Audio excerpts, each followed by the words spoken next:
It's me, Billy.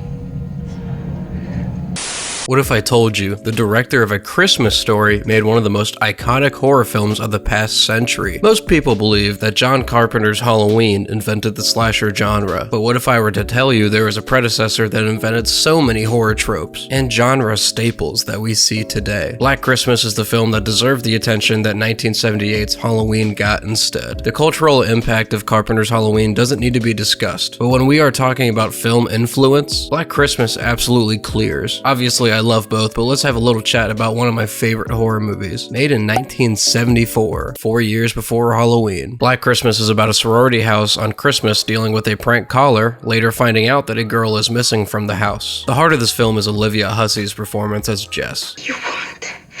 Why are you doing this?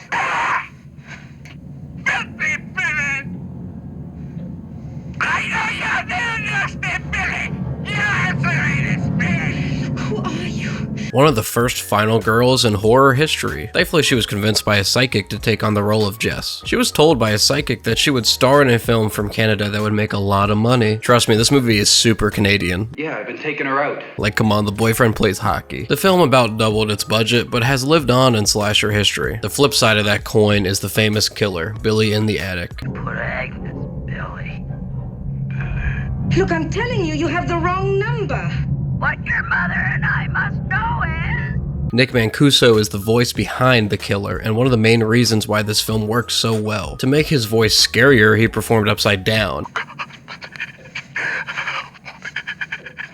And I don't know how that helps you sound scarier, but you do you, man, it worked. Maybe if Billy had an iconic costume, we'd see him as a Halloween costume every year.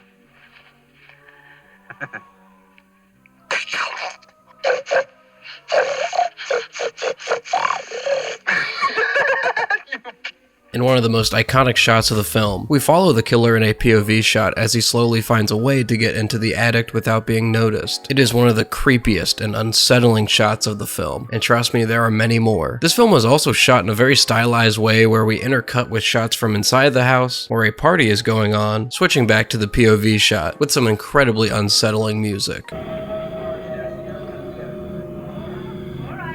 I have always had a special place in my heart for this film, and that's for a few reasons. My first reason would be the characters. The movie takes the time to focus on almost every character in the film. We get time with most of the boyfriends, we get time with the missing character's dad, and we get ample character building moments with all of the sorority girls. And guess what? We have super intelligent slasher women in the 1970s. I thought you wanted to talk, so why don't you quit attacking me and we'll try to have a rational adult conversation? There are times where you go, why is this film showing me the boyfriend playing piano? And why are we watching the house mommy hide liquor everywhere in the house as a legal aged adult? These moments are the ones that add character development to everyone involved, and I can say that I was sad to see every character go that ends up biting the dust in this film. Lots of slashers you watch make the mistake that we should go make crappy characters because then it'll be a lot of fun to see them die. I don't know how they can justify this because the way this film is written makes each kill so much more impactful. The writing in this film is definitely the highlight. Most horror movies like to point you in the direction of a suspect, and then either it's him or it's a redirect to somebody random. The only time the film decides to directly point you towards a character is about an hour in, and it's all on shaky theories. Their main reasoning for believing it's Peter, the boyfriend of the main girl, is because he's angry? Hi, Peter. I'll get Jess. What is he angry about? I'm going to get into some minor spoilers here, so if you want the full experience, leave now. Okay, so Peter and Jess are dating. Peter is failing at becoming a pianist, and Jess ends up being pregnant by Peter. She does not want the baby, and Peter sees this as a way out of his life, as he is failing at his life goal.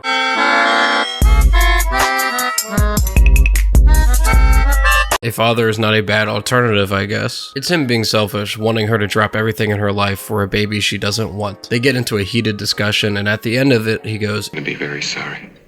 This is after the girl is missing and is used as the only action pointing us towards Peter, making the ending so much more satisfying and tragic. I'll just fast forward to the ending just because I think it's another great demonstration of the writing. They have traced the killer's call and it's coming from inside the house. Caller is in the house. The calls are coming from the house.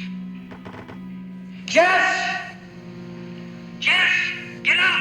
Obviously an homage to When a Stranger Calls. Coming from inside the house. Got a squad car on the way over there right now. Just get out of that house. The killer has killed most of the women in the house. She runs away into the basement and narrowly escapes the killer. Peter then sees her down there through a window, and because of the suspicion casted upon by the cops, she doesn't trust him anymore. Ends up killing Peter in what is deemed self-defense, later panning to the attic with the killer still laughing. The killer wasn't Peter. How cruel, Black Christmas. This chick just murdered her boyfriend. To be fair, he was being an asshole about the whole abortion thing. You selfish bitch. You're talking about killing our baby as though you were having a wart removed.